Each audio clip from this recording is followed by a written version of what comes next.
Welcome to Sex Afflictions and Porn Addictions. I am your host, Craig Pera. I am the founder of the Mindful Habits System. You can learn more about us at www.themindfulhabit.com. And this is a podcast to help you, men, you brothers, to create healthy sexuality in a great life. It's also to support your partners too. And today we're going to give some really excited. I have my brother from another mother here. I'm going to let him introduce himself. Adrian, welcome to the podcast.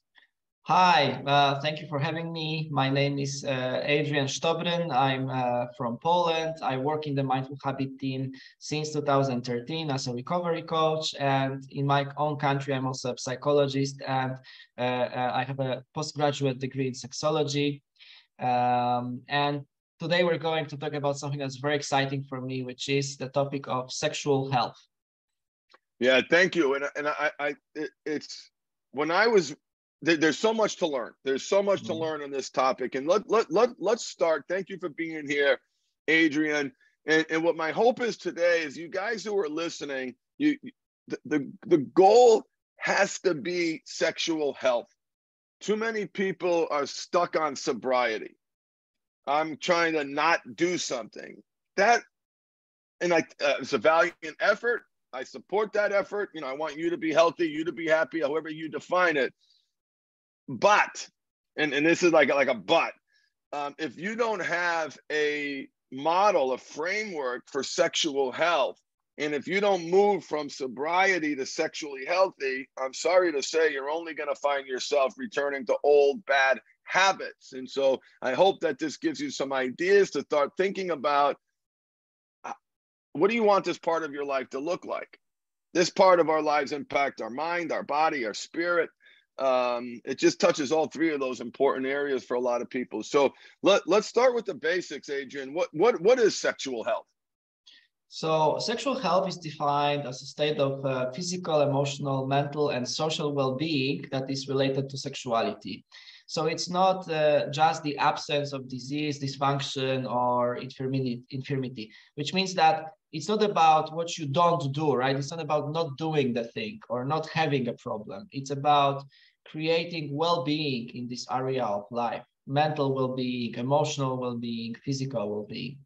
And for sexual health to occur, it is required to have a positive and respectful approach to sexuality and sexual relationships, and possibility for having pleasurable and safe sexual experiences that are free from coercion, discrimination, and violence.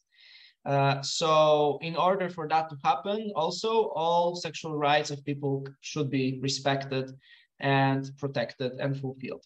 So this is a general definition of sexual health. And as we see, there are a couple ground rules there that I think are pretty straightforward that can help us guide ourselves towards healthy sexuality when we are recovering from compulsive sexual behaviors, right? So those three main ground rules that I've seen there are safety, consensuality, and pleasure, right? It was mentioned that for healthy sexuality to occur, there has to be possibility of having pleasurable and safe sexual experiences free of coercion, discrimination, and violence. That's a key part.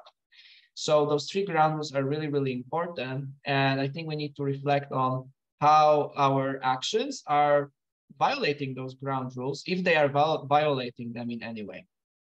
Yeah, I look forward to, I was thinking about those ground rules, and I was thinking, obviously, about when I wasn't in integrity, when I was lying, compartmentalizing, and gaslighting. So I'm looking forward to, contrasting, kind of where I am now and where I was then, to give people some examples of what these words means in practice. So let's start with the first one. What does safety mean in this context?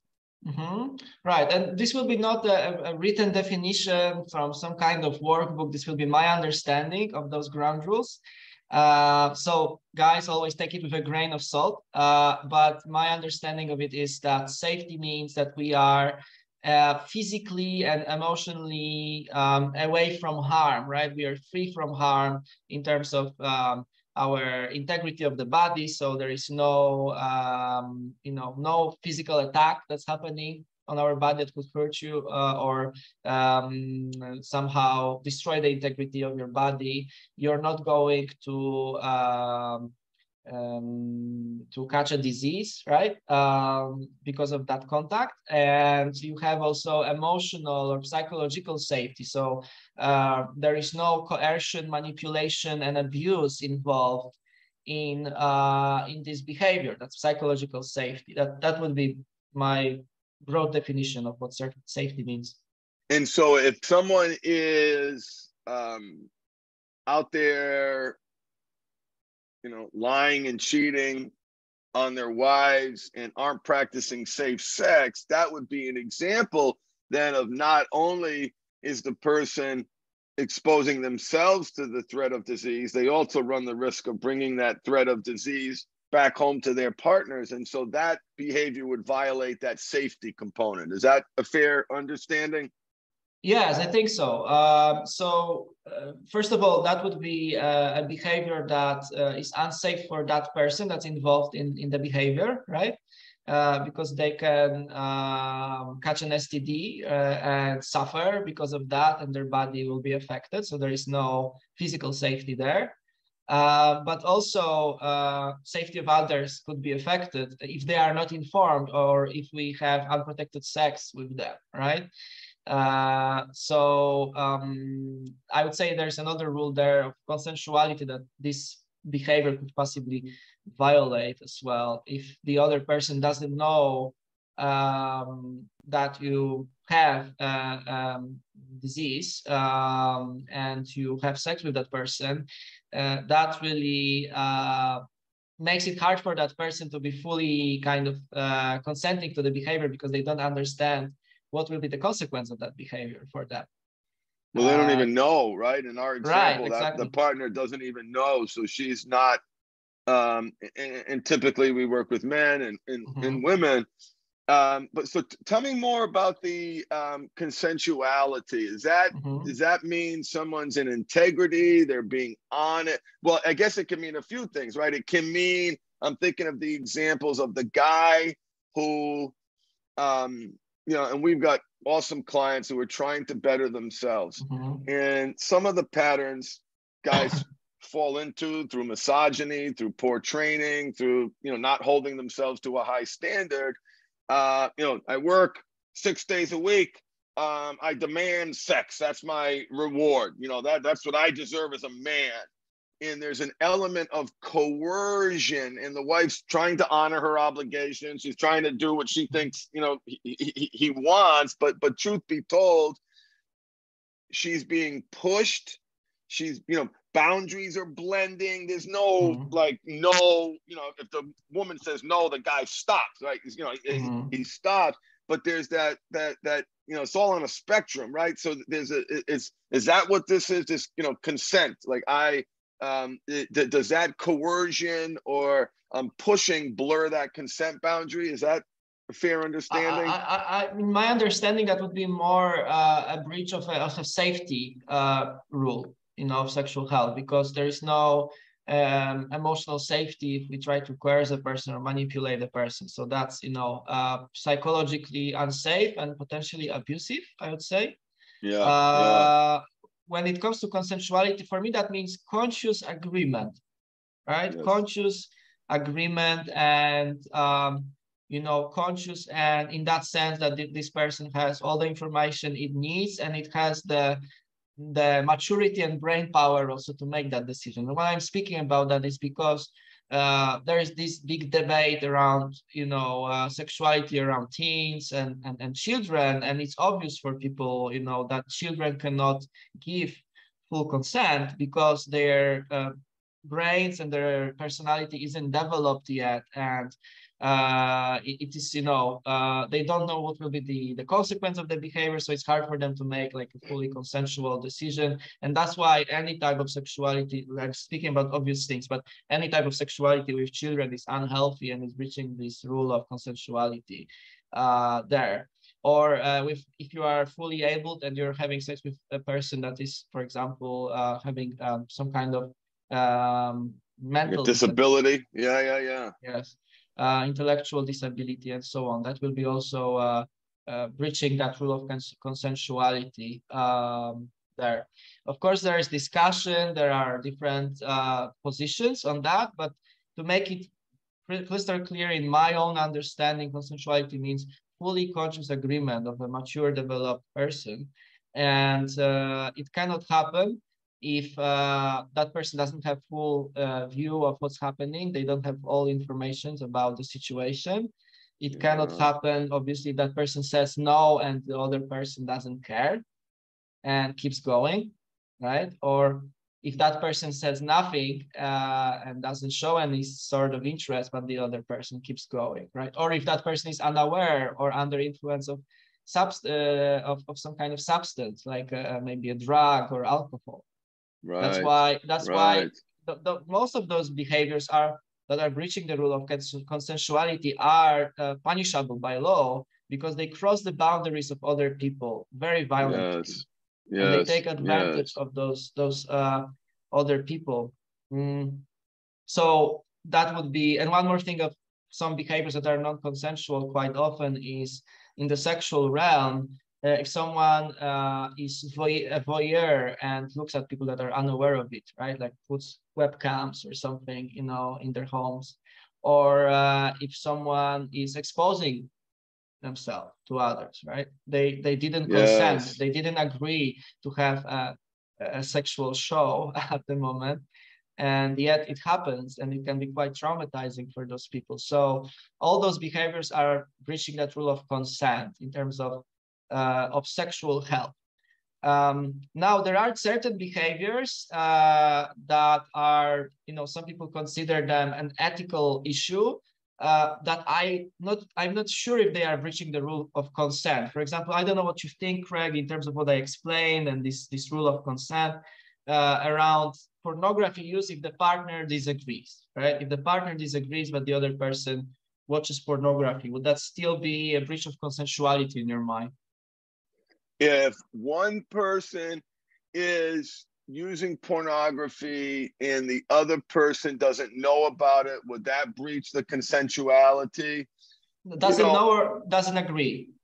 Doesn't know or doesn't agree. And as I've done my research and I've tried to educate myself, I've seen in how consensuality is traditionally focused on some of those hard and fast rules. No means no, right? Violating that obviously violates that consensuality. But I do think, as that definition broadens, and I don't know if it's fair to include it under the World Health Organization's definitions, but I do see a violation of that consent. And the reality is because so many of our clients, and we've got awesome guys and their wives are awesome. We've got such an amazing community. I'm so proud of the work that they are doing.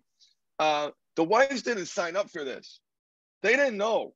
They had absolutely no idea that this person had this secret life. And throughout this secret life, the guy's gaslighting the wife and blaming her for their sexual issues. He's unable to perform. She feels insecure, that he can't perform. And there's so much conflict, and there's so much blame that gets internalized on behalf of the partner. So I absolutely do see that as a violation, as I understand the word, as the word practically, and my day-to-day, I do see it as a violation. Did I explain that well? Yes, I get your point. So it would be a bit similar to what I described with STDs, right? That the other person is not fully aware of what's happening to the other side, and hence they cannot really make an informed decision of whether they want to engage in sex or not, right? There is no physical risk, so safety, I would say, it's not breaching the rule of safety in that sense, right? This person is practicing solo sex, and watching pornography is quite safe unless you're doing that in a public space or you're harming yourself while doing it. But if the other party doesn't know, then in that broader sense, I can imagine how that would breach that rule for consensuality. If the other party does know, though, I don't think that would breach the rule of consensuality as well. I think that hiding that fact can take away a crucial piece of information for certain people that could help them decide whether they want to engage in sex or not at the moment. So I see your point definitely here. And the last rule that I'm seeing in our bullet points today is pleasure.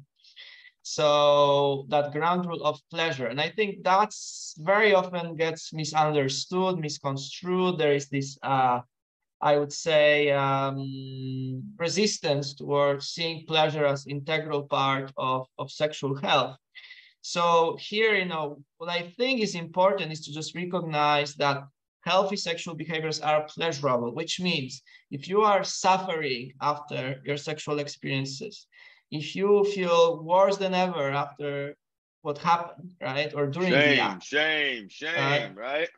It can be your own judgment and shame about the behavior, but it can be also, that the behavior itself was crossing some kind of boundary or line for you, right? And because of that, it wasn't pleasurable. Or you force yourself to do something that your body doesn't want or need at the moment. And because of that, it wasn't pleasurable. Like in case of pornography use, for example, for people who are compulsive with pornography, I think that mainly breaches the rule of pleasure, actually. Yeah. And why do I think this way?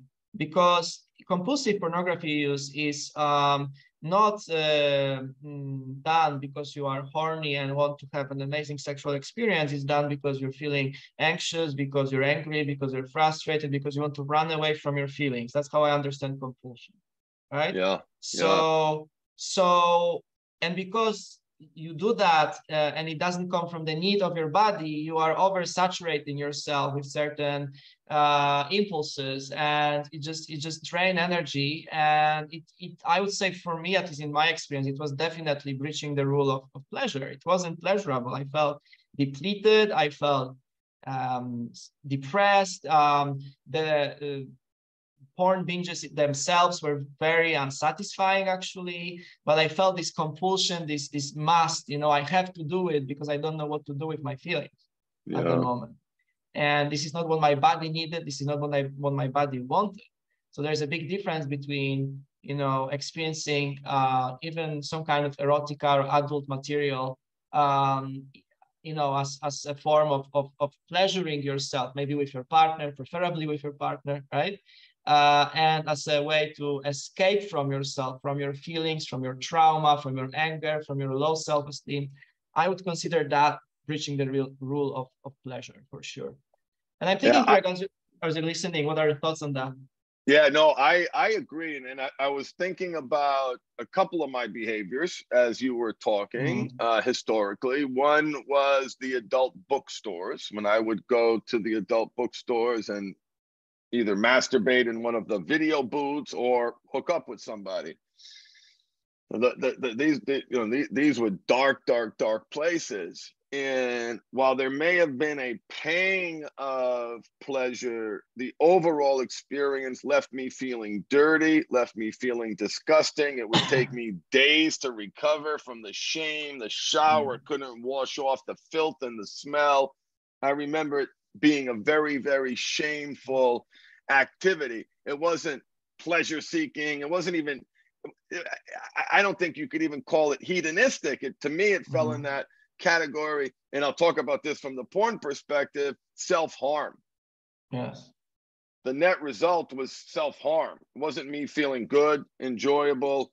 It was left me feeling, horrible about myself and feeling shame.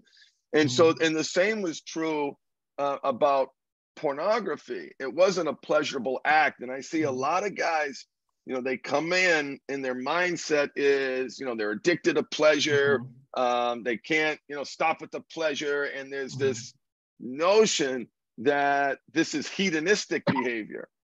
But when they really unpack it, as it was for me and what you described, it's not pleasurable. I would actually rub myself raw, if I'm being honest, because of the frequency and the grip, the death grip. I would actually, cause trauma to my penis. So safety as well. Yeah, safety as well. Yeah, excellent point. And so it was it was actually self-harm. It's, I'm not saying it's the psychological mechanism behind cutting, but I certainly was hurting myself under the ruse of pleasure, but it wasn't pleasurable at all when you step back and take a look at it. Yeah, it's almost like it's more not hedonistic, but more masochistic, right? Or it's like punishing yourself. Punishing, yes. Very often, deep down, we feel we don't deserve, right, anything good, so we do things that harm us.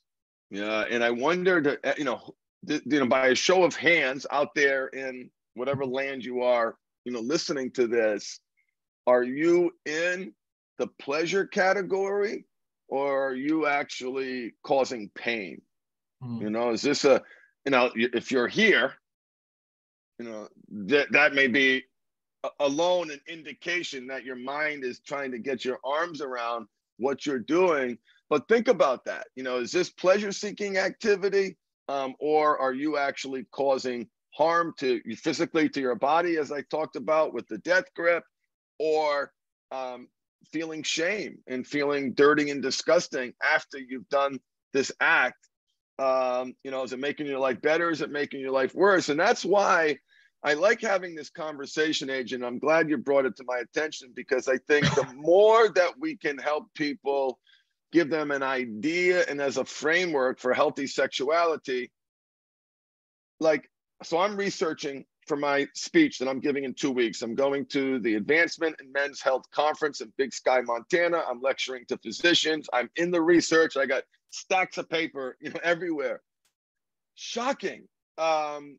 One of the studies I read by Dr. Joshua Grubbs, there is no gold standard. The research is conflicting. There's no uniform definition, for example, of pornography. There's no uniform definition of sexual health. The sample sizes are too small. They're not segmenting them by religion, by morals, the areas where we know people are impacting. We never got trained on this. No one taught us about sexual health. It is one of the most important aspects of being a human. Before science, the only way to create another human, something everybody does who's had a child. And yet we know so little. And I think that we have to start teaching our boys and our girls earlier about these principles. And the dads and moms listening, we got to do a better job teaching our kids, because if you don't teach them, porn is going to teach them. They're going to learn it, someplace else. And we need a framework for sexual health. That's my long-winded way of saying that. Sure. And that's what we're trying to offer based on our clinical experience and on some ground rules that I think are pretty common sense if you look at them. I do like that the pleasure is included, because that means that pleasure-seeking behavior is someone is actually not engaging in self-harm, as you said, using sex for seeking pleasure. It may be a healthy behavior considering, those ground rules, but it may be still, an ethical conundrum for that person, right? That because they feel that need to explore their sexual life in a different way, but they don't agree with those needs and desires they have inside. So there's another area of ethical conflict there that needs to be navigated, but an ethical conundrum is a separate topic from what we talk about here, which is sexual health, I think.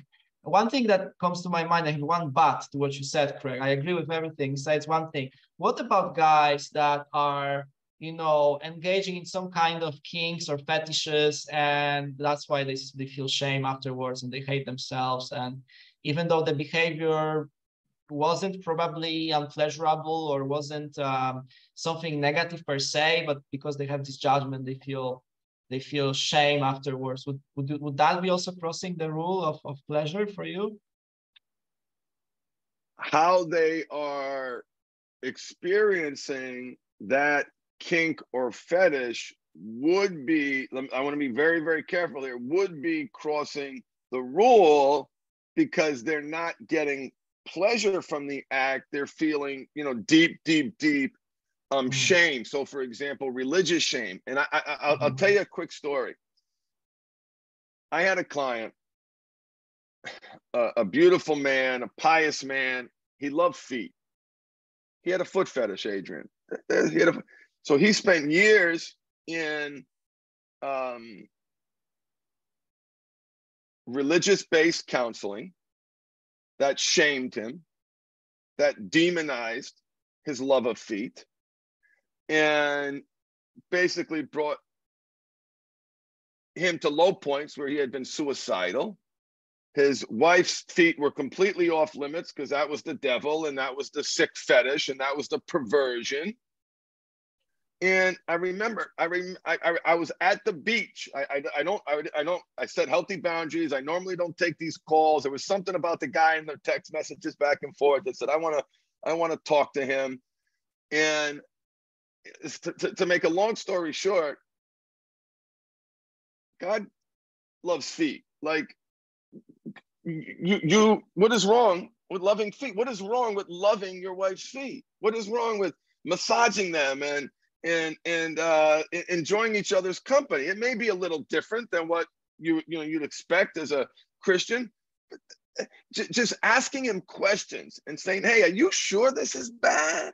Like, let's get the book. Let's do it. Let's crack open. Let's tell me where. Show me where. Why did they say it was bad? Why did they say it's harmful? Where's the devil here, man? Like, now listen. Here's what happened. Because they demonized his fetish, and fetishes cannot be eradicated or erased. They must be channeled and directed. So let's start with that reality. Channeled and directed. You dam it up, you go crazy.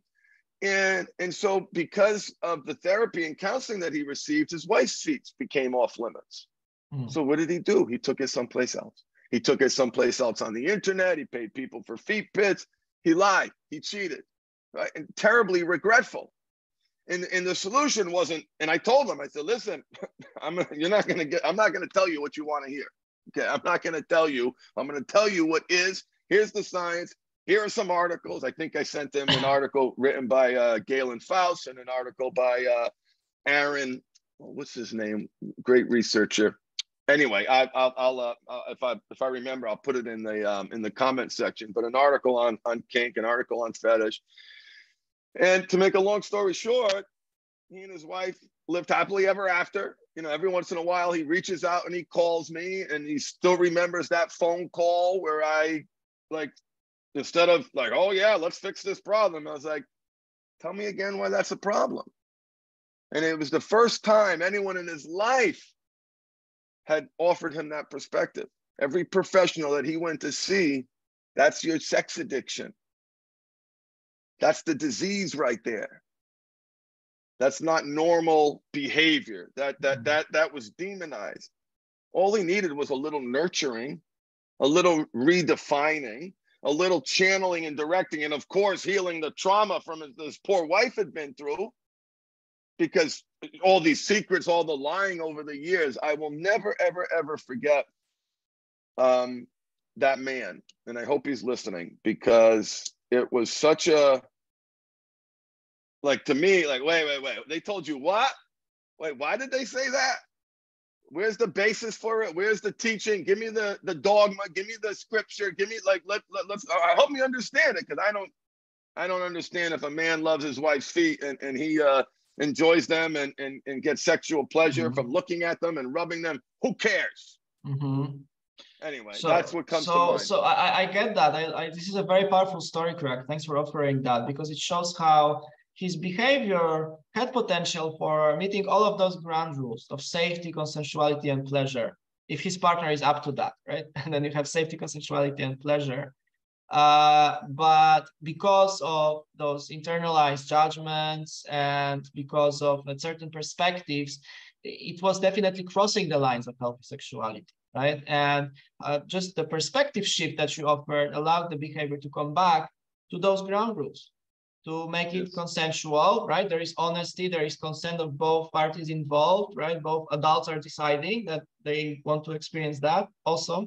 So you have consent, you have safety, because there is no lying, coercion, manipulating, no harming of others.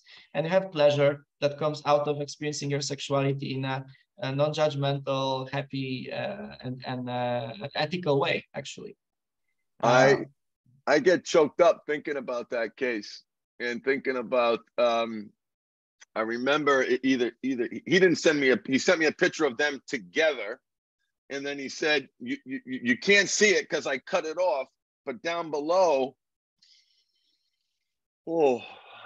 she's wearing sandals and she got her toes done. She had never been able to do that before because that was the object of his disease. And again, they waist up. I don't know where they were, just someplace fun. I keep thinking beach, but I think I was at the beach. Anyway, I don't remember exactly where they were.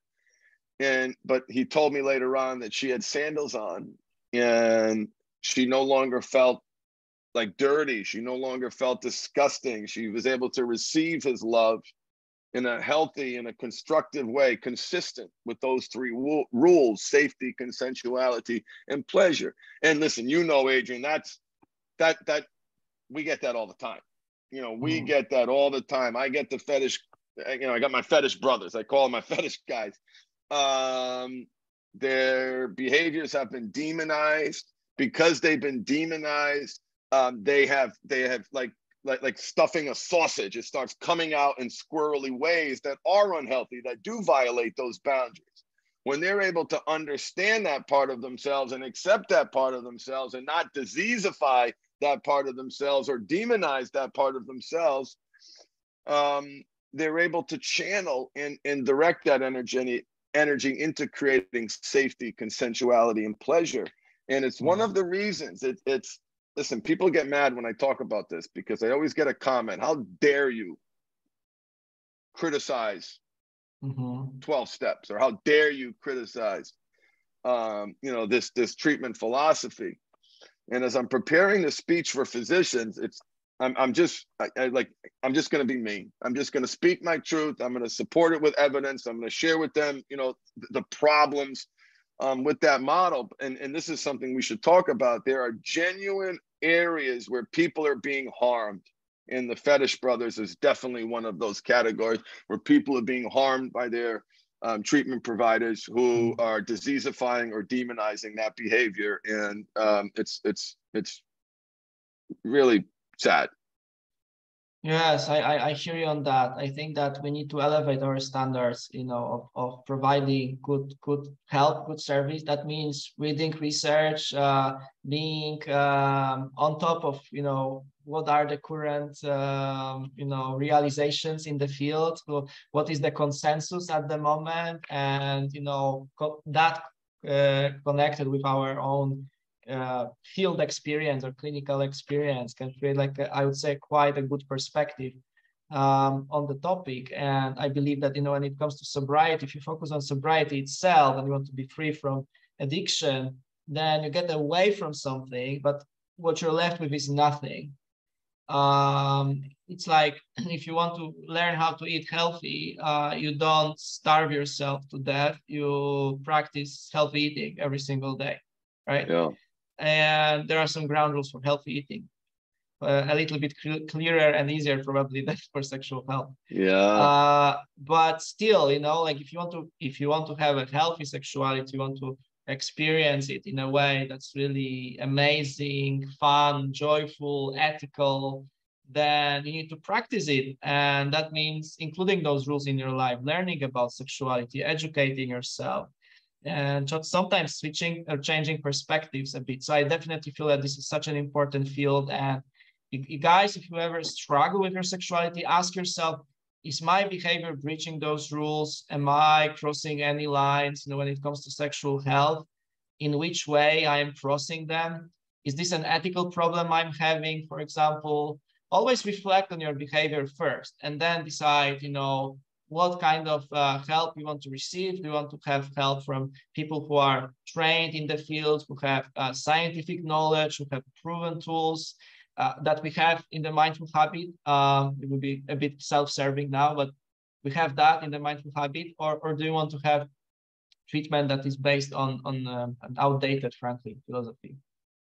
Yeah, no, thank you, Adrian, for that. And we're going to continue this conversation. Guys, let me know in the chat if you are interested in a sexual health program. Like Adrian and I have talked about this, and there's so many basics to learn. Okay, here's the model for sexual health. Ask yourself, is it healthy? Is it not healthy? That's a great start. That'll take you places. And I think it's a very important question, and it's important for people to define that question so they can keep asking themselves in their journey to healthier and healthier and healthier and healthier.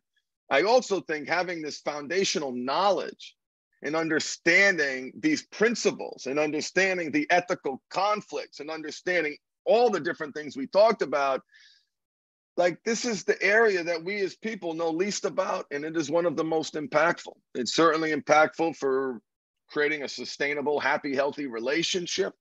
It's certainly, anyone who's listening to this podcast maybe can appreciate the destructive nature of their sexual energy when it's violating these rules and violating their ethics. How nice would it be to have a model to build sexual health and understanding some of these concepts and building on top of it? The more we talk about this, Adrian, the more I think that sexual health 101, course for men feels more important more than ever. I agree with that. Yeah. Any parting words? Thank you, Adrian, so much. So important, brothers. You've got yourself a framework. In the comments or description, I'll include the link to the World Health Organization definition and any other resources that we want to share with you. I'd like to say that sobriety is 20% of the solution. Less than 50, less than 25. Not doing something is only a tiny. It's a stepping stone to creating sexual health and being someone who's in alignment, in integrity, and it being safe, it being consensual, it being pleasurable. Any parting words, my dear friend? Thank you, Craig, for awesome conversation as usual. Yeah, I would say, stepping away from something can provide space for understanding yourself better, but that's it. Everything else you need to build upon those 3 ground rules. So remember them, look at them, ask questions about them. You can disagree with us. I welcome any discussion around it. And just make sure that you're not demonizing and punishing yourself with how you perceive yourself. Always go back to, what works, what is common sense, what is supported by science right now. Thank you very much. Take care and have an amazing day. Thank you, everybody. Hopefully this helped you on your journey towards sexual health. Dan, we got an awesome team here at the Mindful Habit. So if you are struggling and any of the concepts in this podcast resonated with you and you're interested in getting into a structured program, we have 3 different options: our core training, our group intensive, and then both Adrian and I do some one-on-one work if we're able to make it work in our schedules. We're blessed to be almost booked most of the time, but please don't hesitate to reach out. At a minimum, we'll point you in the right place. www.themindfulhabit.com. Thank you for watching or listening to Sex Afflictions and Porn Addictions.